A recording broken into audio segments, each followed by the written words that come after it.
Corey Lewandowski, you're on the John Fredericks Show. Great to have you, man, live in New Hampshire. Well, good morning, John. It's great to be with you, and I don't have the privilege too often of waking up in my own bed, doing Fox and Friends, and still possibly seeing my kids before they go to school. So I love when the political world comes to New Hampshire. I really can't get any better than that, being in Wyndham and being able to spend some time with your family and do what you do best, which is out there campaigning for the president. Lots to talk about today, Corey Lewandowski. Let's start on the Republican side.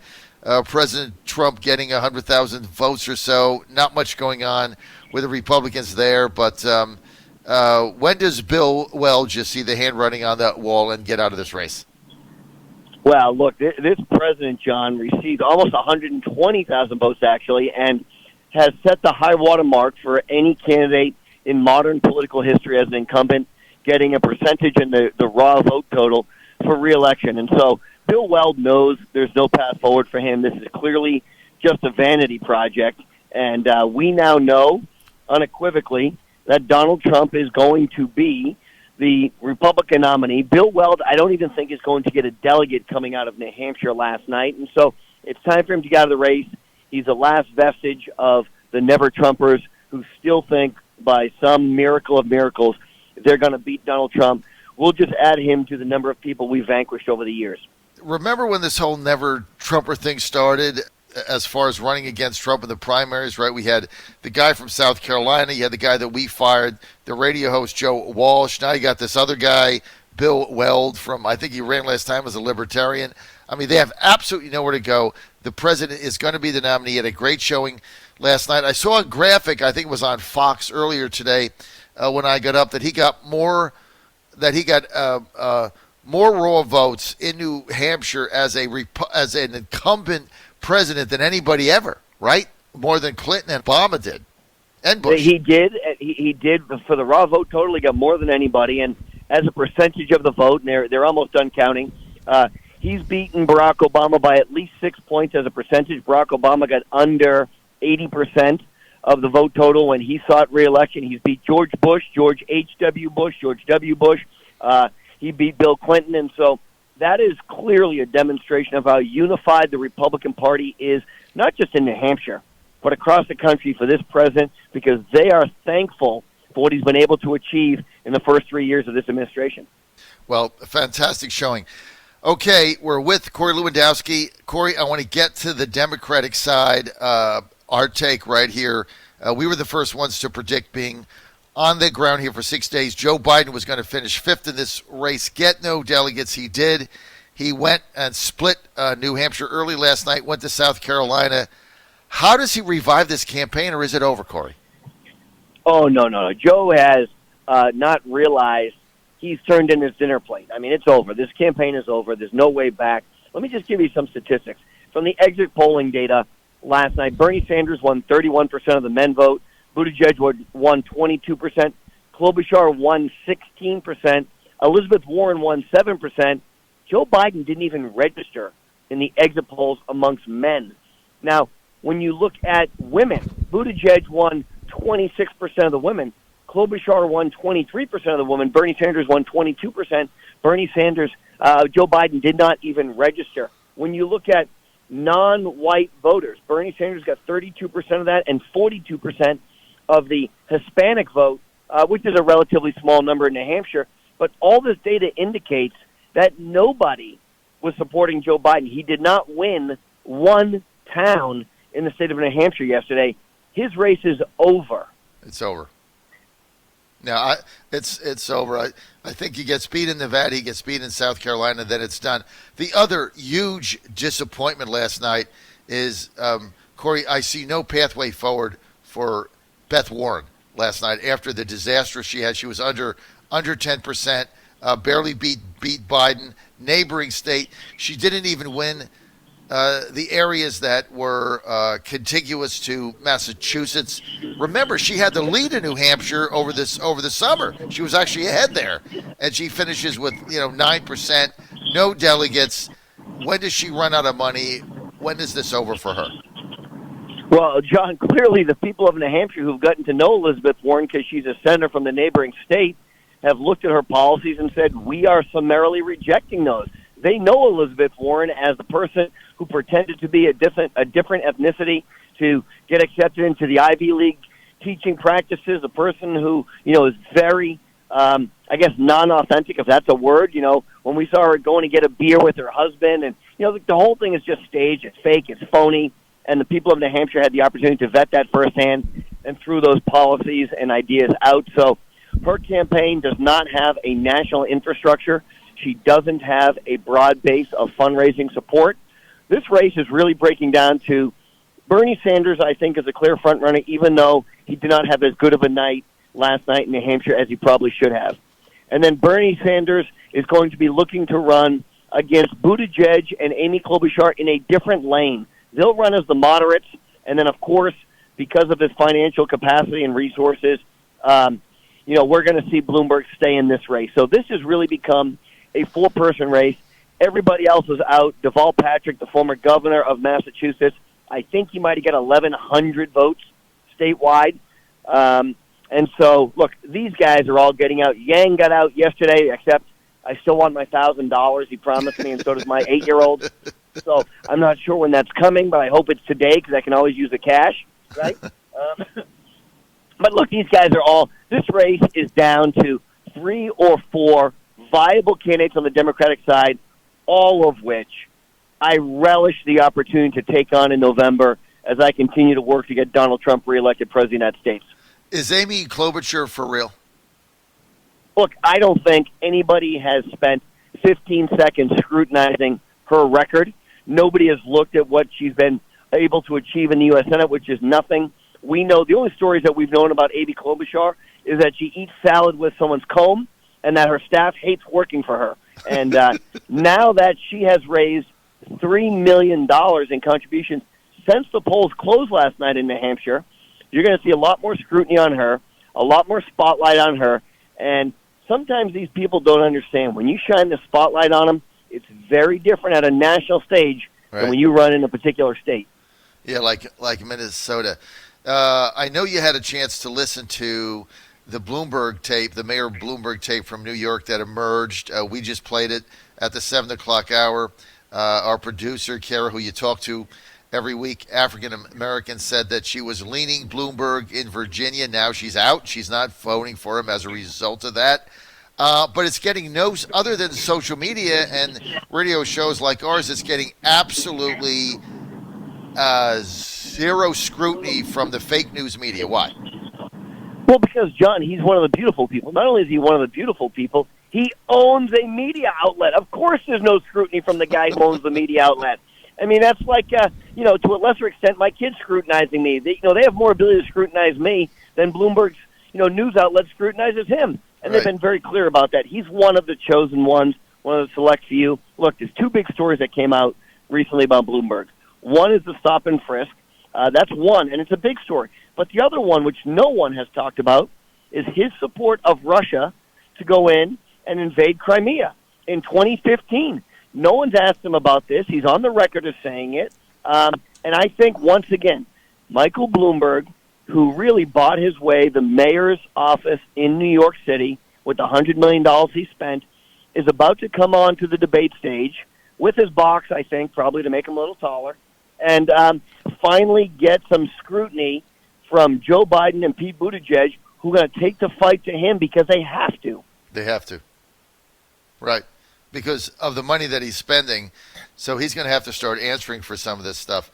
But look, when he gets to Super Tuesday, Corey, you've run a primary campaign, and what I keep saying over and over is amassing some delegates is fine, but to be viable, you have to win states, right? You have to win states to be viable.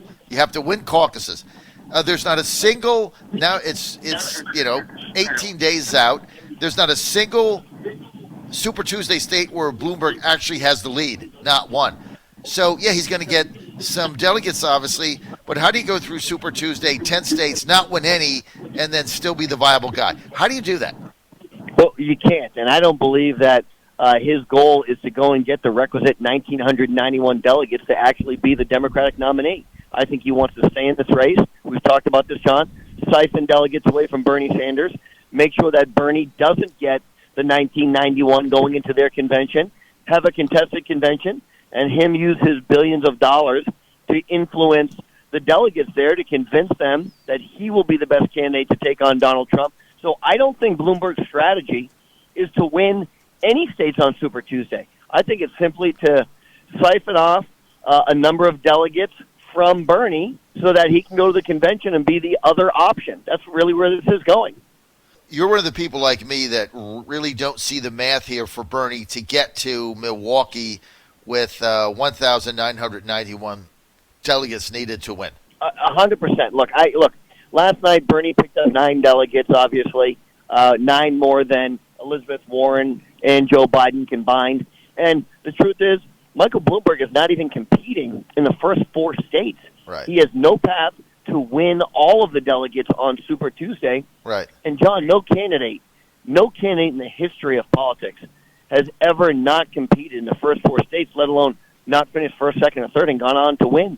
This is a vanity project for Michael Bloomberg, and he has the financial resources to keep this going all the way through November, but he's not going to be the president of the United States. So like Steve Bannon's position, he was on my show the other day, his position, and he's on our network, is that Bloomberg doesn't want to be the nominee. He wants to be the overlord. He wants to be the person choosing who the nominee is and then basically telling the DNC what they have to do. Well, that's the luxury that comes with having a giant checkbook. You know, when you have $2 billion to spend, I mean, just think about how much money that is. Right. You can buy yourself a lot of friends in Washington, D.C., a lot of friends at the DNC, a lot of friends at state committees and local parties. When you just say to a state committee chairman from the DNC, hey, how about I send a contribution for $1 million that funds your state efforts, they say, yes, Michael, we love you. By the way, you know, that makes Aaron Yang look like a pauper. He's only giving people $1,000 a piece. Bloomberg's going to give him, unlimited money. I know, unbelievable. All right, so final question here, and on the Dems, and then I want to move over to some of the Republicans. So the Mayor Pete phenomenon. Won or finished second in Iowa. We don't know. Strong second in New Hampshire. He's trying to portray himself as I'm the turn the page guy, the new frontier. Kind of a combo between Obama, Bill Clinton, JFK. But I go back to basically what Mondale said in '84 to Gary Hart. Where's the beef? I mean, I've seen no specific side of the guy. How long can he keep this up without having to tell people what he's exactly going to do? Well, John, I traveled to a number of polling locations yesterday to see the Trump supporters, and at every polling location I went to, Pete Buttigieg had people standing out there holding signs. So there is a level of sophistication to that campaign. What was very interesting was when he made his speech last night from Nashua, New Hampshire, he was the only guy on stage, and he was reading from a teleprompter. It looked very presidential, and I mean that in a positive sense. And when I looked at Bernie, it looked like a grassroots revolution. Bernie had his grandchildren on stage. He had hundreds of people there screaming, chanting, was not using a teleprompter, was speaking extemporaneously from the heart. So, look, this is really a tale of two campaigns. I think Bernie has the fire and brimstone and the dedicated group of supporters to carry him forward. Pete is a very measured guy. We know that since his tenure at Harvard, where he went as an undergrad, he has been methodically planning to run for office. He's run for office many times, including the chairman of the DNC. So everything Pete does is calculated. I don't think that's a recipe for success when you're trying to take on a very untraditional candidate like Donald Trump. Who do you think is going to be the nominee, Corey, if you had to say it now? John, unless they steal it, it's going to be Bernie. Bernie Sanders, right. When you are looking at this from an outside perspective and you see a guy who can clearly raise money as Bernie can, he has enormous grassroots support. And look, I don't agree with anything the guy says, but he has a core group of convictions which haven't changed from the time he honeymooned in Russia. Right. So those things are all the same, and his people are willing to crawl over glass to get to the ballot to vote for him. I don't see that level of enthusiasm with anybody else. I think Klobuchar is a little bit of a flash in the pan. She's on a good wave right now, but we've seen that come crashing down. I remember in the 12 campaign when there were a number of Republicans who were hot for a day or a week, whether it was Newt Gingrich or Herman Cain or whoever it was, and they finally settled on their candidate at the end. And I think this is going to be a Bernie Sanders race to lose at the end of the day. All right, let's get to New Hampshire politics. Corey Lewandowski with us. He's in New Hampshire, lives in Wyndham, been there forever, very involved in that, considered for a long time running for U.S. Senate, decided to spend his time in 2020 re-electing and focusing on the re-election of Donald Trump. So let's get to the U.S. Senate race now. 3 Republicans in there. Bill O'Brien, former Speaker of the House. I know he's a friend of yours, General Don Bolduc, and a person who I've gotten to know over the last several days, had him on my show several times. Very interesting candidate, veteran, Corky Messner, business guy. Are you planning on making an endorsement in that race, and if so, when? John, I want to make an endorsement for sure, and part of what I want to do is I want to give the candidates the opportunity to go out and share their message with the residents of New Hampshire. I want to give them the opportunity to go out and raise money. The filing deadline is not until June of this year for the U.S. Senate race. I'm not convinced that all 3 candidates are actually going to file when push comes to shove.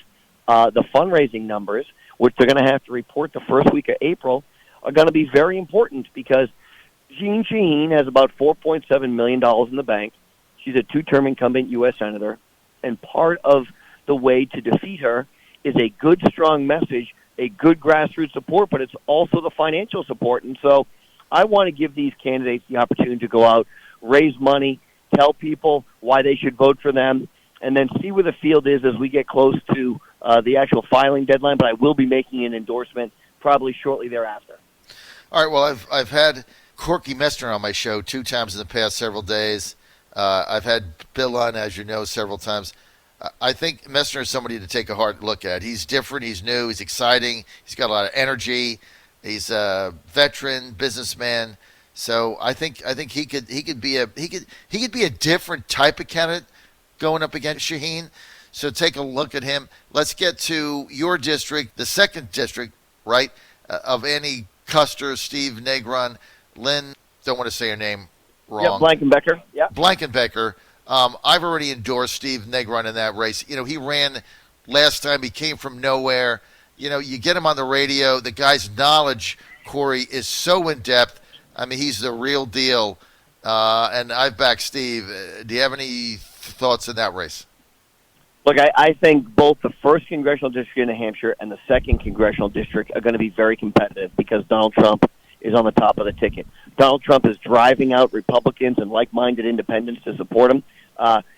It's interesting because if you looked at the rally on Monday night, 24% of the people who requested tickets were registered Democrats.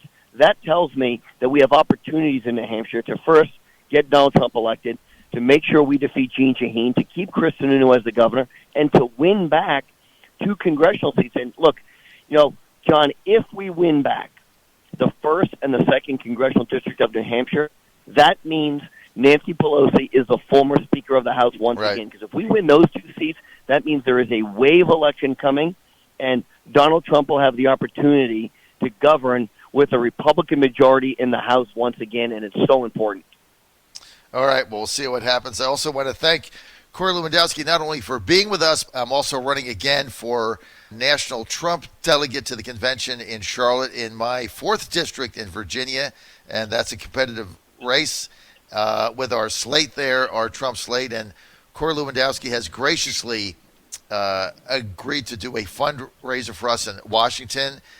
Corey, I'm going to get that date set with Ryan, and thanks for doing that for us, sir. Thank you so much. John, who's more of a Trump supporter than John Fredericks, right? With us from day one or before day one, so I don't know who's running against you as a Trump delegate, but clearly they don't have the historical support of the president that you have, and you've got my full endorsement and full support, John. All right. From Corey Lewandowski, his lips to God's ears, John Fredericks Radio Show. Hey, Corey, thanks for being with us, as always. Thank you for your time. Thank you.